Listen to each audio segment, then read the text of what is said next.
Welcome back now for the news in detail. An Indian military-enforced lockdown in occupied Kashmir has entered its sixth day. Around-the-clock curfew and blanket communications blackout remain in force. The Indian government has deployed 900,000 troops to contain a popular backlash against its illegal change to Kashmir's special status. During a brief relaxation of the curfew for Friday prayers, over 10,000 Kashmiris staged a demonstration in Srinagar. Indian forces responded with tear gas and shotgun fire. At least 12 protesters were treated with pellet wounds. Beyond New Delhi's reach, the Kashmiri diaspora staged protests across the world to demand justice. Pakistan's Foreign Minister Shah Mahmood Qureshi has reached Beijing, where he met Chinese Foreign Minister Wang Yi to discuss Kashmir issue. When curfew is removed, a new reign of terror and barbarity could set in, which will jeopardize human rights further. There can be fresh bloodshed, which will result in unpleasant repercussions. Meanwhile, 45 British MPs have asked UN Secretary-General Antonio Guterres to intervene. In a letter, they called on Guterres to place the situation in Kashmir on the Security Council's agenda for action to be taken against India.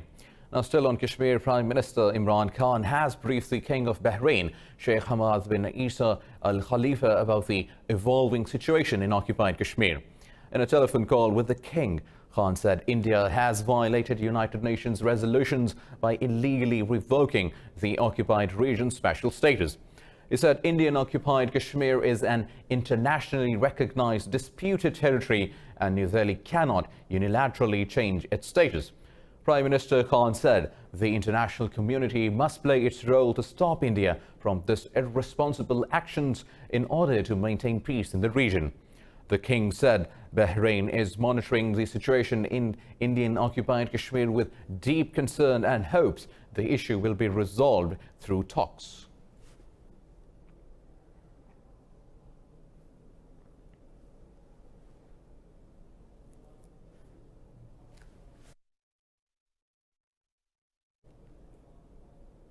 Meanwhile, protests have erupted in many parts of the world against India's illegal decision to revoke the special status of occupied Kashmir. People in India, Iran, Bangladesh and Pakistan reaffirmed their support to the Kashmiris and their freedom movement. They say the Indian government can never deprive Kashmiris of their right to self-determination. In Iran, senior religious leader Ayatollah Movahedi Kermani warned India over its recent actions in occupied Kashmir. It said the abolition of occupied Kashmir's special status is an ugly move. In Azad Jammu and Kashmir, protesters took to the streets in solidarity with their brethren living on the other side of the line of control. A crushing curfew and a communications blackout by Indian occupation forces has crippled life in Kashmir. Meanwhile, Israeli troops have killed 4 Palestinians near the Gaza border. Earlier, Palestine's health ministry said 2 others were injured when Israeli troops fired live ammunition and rubber bullets at the protesters. Palestinian protesters are regularly shot and wounded while staging protests against Israel's blockade of Gaza. More than 350 Palestinian demonstrators have been killed since weekly protests began last year. Moving on, Seoul claims North Korea has fired 2 more missiles into the sea off its east coast. The latest tests follow joint military exercises between the United States and South Korean forces. These are North Korea's 5th such missile tests in less than 3 weeks. South Korea's defense ministry claims the missiles resembled short-range ballistic missiles launched by the North in late July. The ministry says such a test breaches 11 UN Security Council resolutions. Earlier, US President Donald Trump said he had received a beautiful letter from North Korean leader Kim Jong-un. Trump said Kim is unhappy with the current US-South Korea joint military exercises.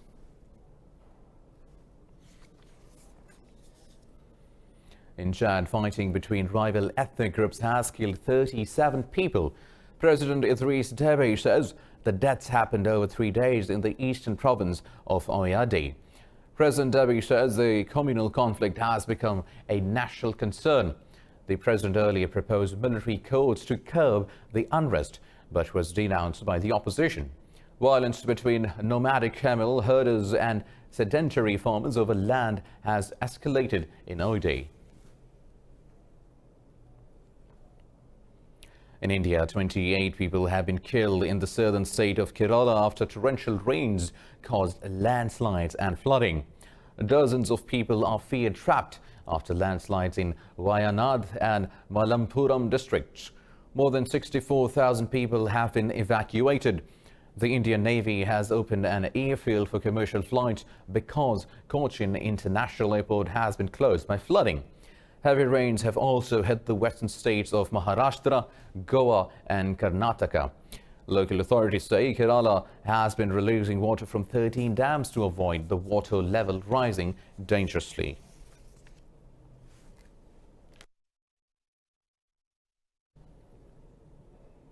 Meanwhile, 13 people have been killed in a landslide triggered by heavy rains in Myanmar's Mon state. An official says a deluge of mud engulfed 16 homes and a monastery in the village of Thai Pyat Khon. It says dozens of others were injured in the incident.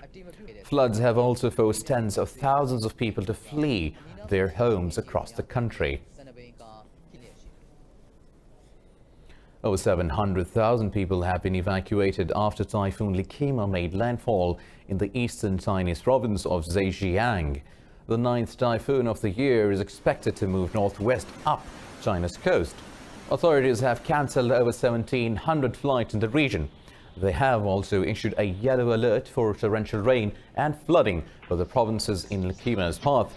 186 rescue teams, 36,000 firefighters and 8,400 fire engines have been assembled. The storm swept past the northern tip of Taiwan, injuring 9 people and leaving 73,000 homes without power. Moving on, Libya's internationally recognized government has accepted the United Nations proposal for a ceasefire during the Eid al-Adha holidays. The government has declared a ban on ground clashes and airstrikes on humanitarian grounds. Beginning today, the ceasefire will remain in force until August 13th. The Tripoli administration says the United Nations mission in Libya will monitor the truce for violations. There was no immediate comment from Khalifa Haftar's eastern forces. Meanwhile, UN envoy Ghassan Salawi has proposed an international conference to end the war in Libya. The United Nations says that it is concerned at the violent clashes in the Yemeni port city of Aden. 8 people were killed in clashes between certain separatists and government forces in the area. In a statement, United Nations Secretary General Antonio Guterres urged an end to hostilities. Guterres called on both sides to start dialogue to solve their dispute. Medics say 12 others were wounded in fighting near the presidential palace. Now, Russia hopes an agreement can be finalized under United Nations supervision on forming Syria's new constitutional committee. Russia's ambassador to the UN, Gennady Gatilov, says the panel may be convened in Geneva next month. Gatilov expects the UN representative will announce the agreement with Syria on setting up the constitutional committee. The formation of panel is key to political reforms and elections in war-torn Syria.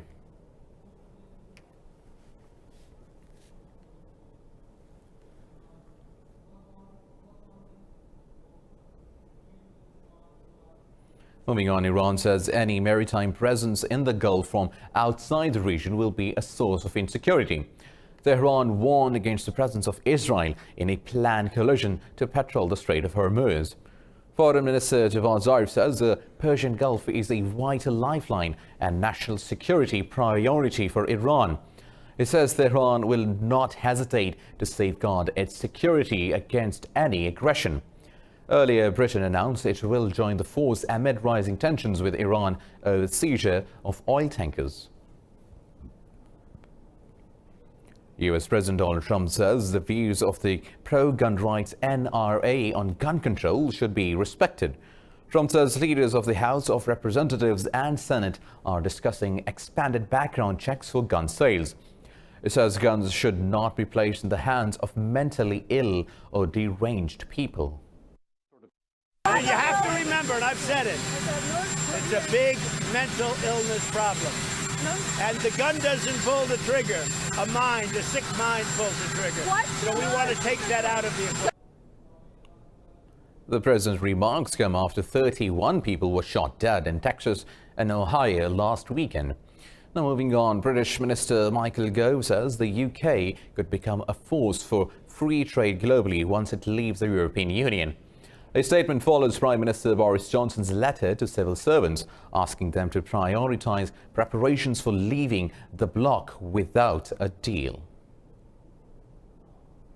The British minister responsible for planning for a no-deal Brexit is in Ireland for negotiations over the Irish backstop. He said Brexit is still doable, but the Irish backstop must go. The Irish border backstop plan is the most intractable in the Brexit process so far. Britain believes the plan will prevent the country from striking its own trade deals with two islands. We will have Brexit on October the 31st. The Prime Minister has been absolutely clear. That is the position in law, that we have to leave the European Union, and that is the date that's been agreed between the EU 27 and the UK. The UK wants the EU to compromise on the deal, but the EU is adamant that the deal it made with Johnson's predecessor, Theresa May, final. I'm here in order to make sure that across government we have the most granular grasp of all the issues that will affect the future prosperity, the future security of all the people in the United Kingdom and, of course, our neighbours in the Irish Republic and in the rest of the European Union. Prime Minister Boris Johnson has said the UK will leave the EU as scheduled, with or without a deal. His do-or-die promise of leaving the EU could be chaotic, and many consider it economically disastrous. It's our duty. More news coming up after a short break. Stay tuned.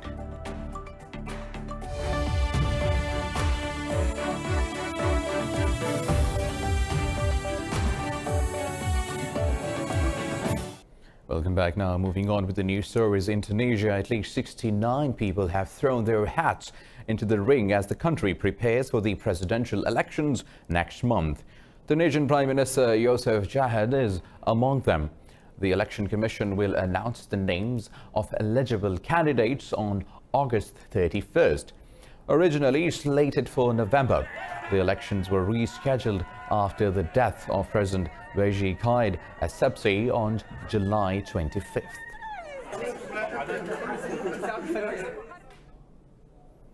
In Kyrgyzstan, former President Almazbek Atambayev has been charged with corruption over his alleged role in the release of a convicted criminal. Police had to battle protesters to arrest him. Atambayev surrendered to police during the second raid at his home outside the capital, Bishkek.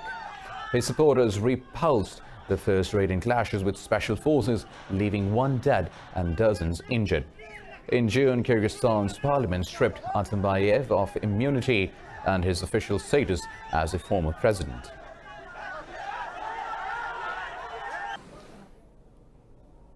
Moving on, Chinese telecoms giant Huawei has launched its own operating system, Harmony, offsetting the threat of losing access to Google's Android system. Huawei says the new system would be usable in different devices, ranging from smartphones to speakers and sensors. Chief Executive Richard Yu says the Harmony operating system would initially be installed in smart screen products. It says Harmony will be ready to use in China by the end of this year. It will be launched internationally in mid-2020. Over the next 3 years, Harmony will be available in a wide range of devices, including wearables and car head units.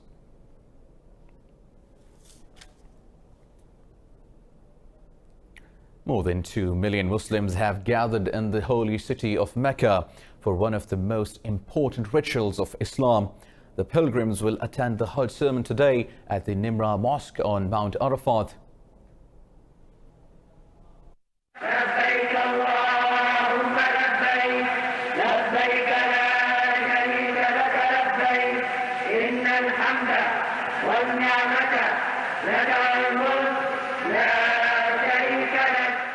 Hajj is one of the 5 pillars of Islam, and Muslims must perform it at least once in their lives if they can afford to. The pilgrimage commemorates the sacrifices of Prophet Abraham, his wife Hagar, and their son, the Prophet Ismail. The pilgrims undertake religious rites that have remained unchanged since the founding of Islam 14 centuries ago. It is performed in 7 steps, starting from the 8th day of the lunar month of Zil-Hajjah. The ritual is performed in unison to create harmony and affection.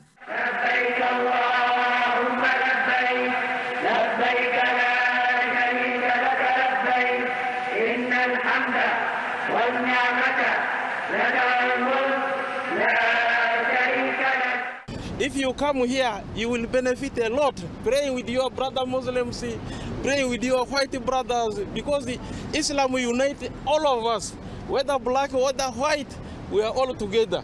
So that's why I'm very happy.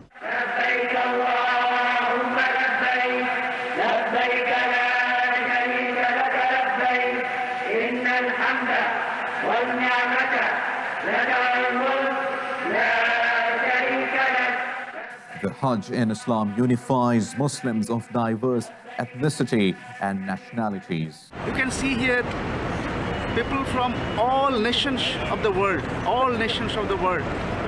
and all languages, all colors you find here. There is no difference. Unity is there, harmony is there. There is no quarrel, no any difference. The Muslim festival of Eid al-Adha is celebrated at the end of the Hajj.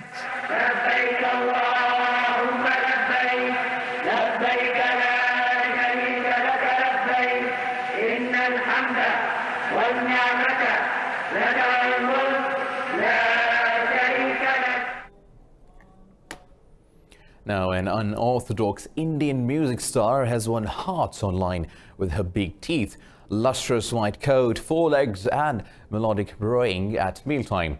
India's Emily, a donkey otherwise used to transfer goods, has quickly become an internet sensation. More in this report. Emily, a donkey living at an animal shelter in the Indian city of Pune, became an internet sensation after a clip of her singing went viral. Staff at the center, where cats, dogs, cows and even large buffaloes are cared for, were playing with Emily when she started crooning. They recorded a video of Emily showing off her vocal range and uploaded it on their social media page, where it became an instant hit. I think it started because she liked to beg for treats.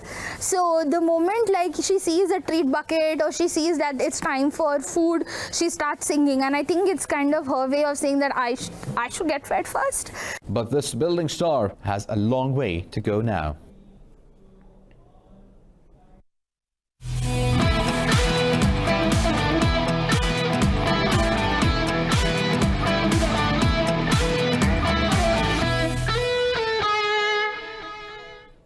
Manchester City manager Pep Guardiola expects the winger Leroy Sane to be out with an injury for 6 or 7 months. Sane tore his anterior cruciate ligament and went off after 13 minutes of Sunday's Community Shield fixture against Liverpool. The German is set to have surgery in Barcelona next week. Guardiola says he does not expect the winger to be back until February or March. He was saddened by the news and said he is hopeful Sane will recover soon. It's incredible bad news because in 3 seasons we had 3 ACL, so he's a young player and hopefully, recover well. I think he's in the best hands as possible in the terms of the surgery next week. Now, a Brazilian judge has dismissed a rape case against football Neymar Jr., citing insufficient evidence. The police failed to substantiate allegations the footballer assaulted a Brazilian model at a Paris hotel in May. The model, Najila Trindade, accused Neymar of raping her. The Sao Paulo state prosecutor says the model did not produce any evidence. Neymar denied the accusations, but he still faces an inquiry for posting intimate pictures online.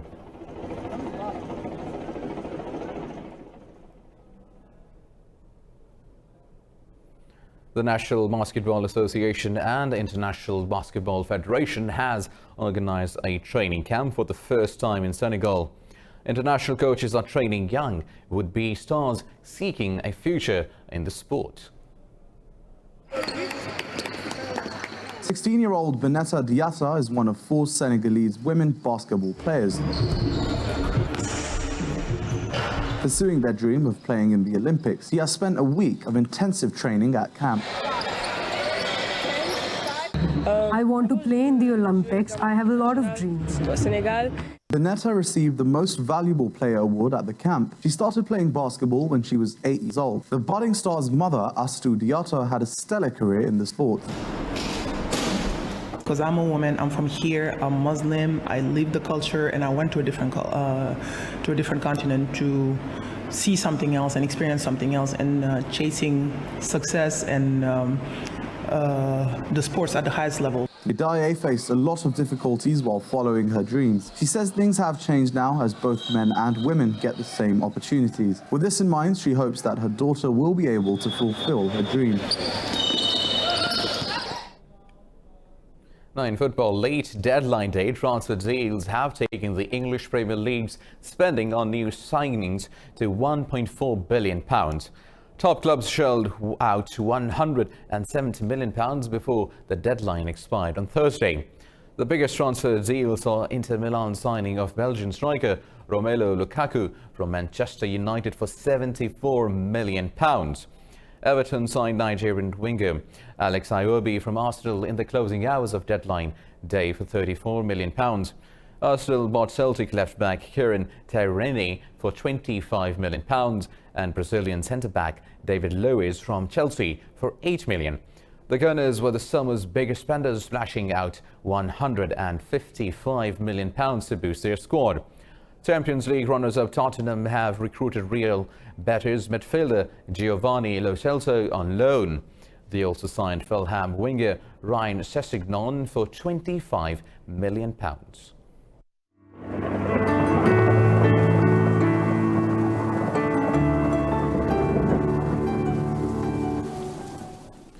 And now let's have a look at the weather updates across the world.